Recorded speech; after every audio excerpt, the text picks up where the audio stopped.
Hello everybody, my name is Pasta and this is an update video on LOK Rebirth version 1.0.1 and Third Crisis version 33.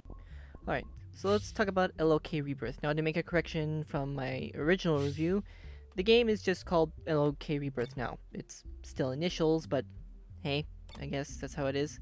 So that's what they're calling it. And when it comes to Crystal, it's now K. That's what the developers have officially named her. For copyright reasons, if I had to guess.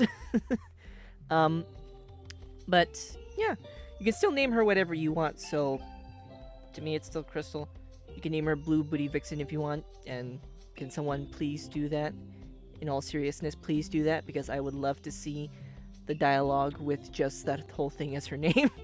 um, so yeah, there's not a lot here for me to talk about. It's still in an early-ish stage. There's a mini game that's cooking. You can talk to a few NPCs and walk around. If there's anything I can critique right now, though, it's the mere fact that it needs more of an integrated tutorial on how to move around, as there's tutorials, but they're in a separate menu and they're hard to read. Like they're really small and squished and no way to zoom in. That and possibly gamepad support, because on keyboard it feels a little weird to move around the village right now as Crystal. And that's pretty much it and all I have to say on Rebirth.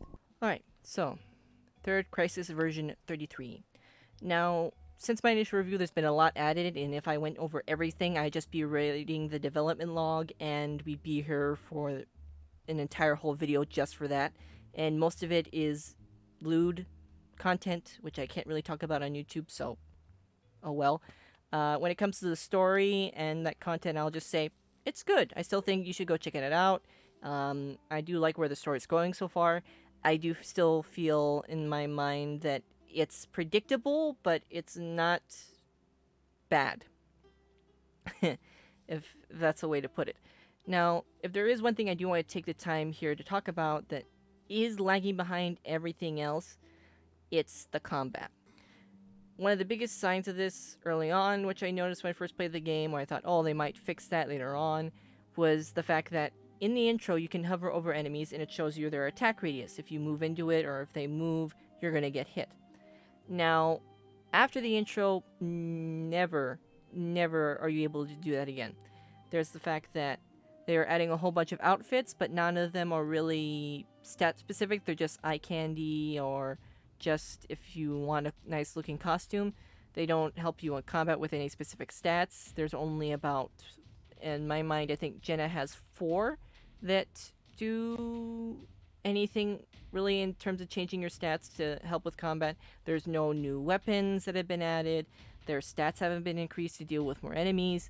Most of your party members are kind of pointless. They've added 2 more, Flora and Rita, and they go down in a few hits. Throb is the only one that takes a few hits before he goes down. It feels like a DBZ thing where Jenna is Goku and she'll carry everything with her Zap pistols. It feels that way. Everybody else is just there for moral support.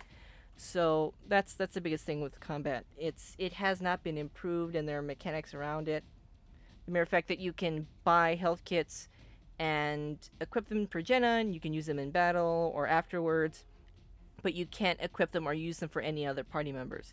And I retrospectively went and looked back at the Flora level, where you have to deal with her minions, and then they give you the option to use beds to heal instead of going all the way back, taking a nap at the hotel, and then coming all the way back.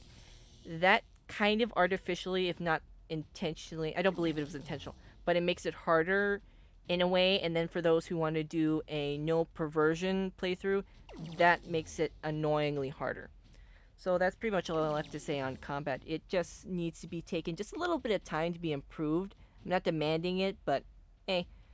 And it doesn't seem to be the main focus anyways, because they added the option for people if they wanted to skip the battles, which to me, I find they're fun. So, I don't know. Just something personal that I thought I might want to take a look at. I don't know. So, those of you in the comments or in the Discord, which I'm going to be posting this to, chat it out. What do you think? Do you think combat should be taking like a little bit of time to improve and some things around it? Or do you think it's just fine the way it is and maybe for a sequel they can go ahead and focus more on it? Alright, and now it's a quick update on LOK Rebirth and Third Crisis. If you haven't checked these guys out already, then go out to their Patreon, which will be linked in the description below. From there, you can also go from their Patreons where they should have a link to their Discord. And from the Discord, you can go and interact with the communities and suggest things you would like to see. I would also like to emphasize that these games are not done. So if you do end up playing these games and find bugs, report them to their bug channels to help smooth the games out. That's it. Thanks for watching. Adios.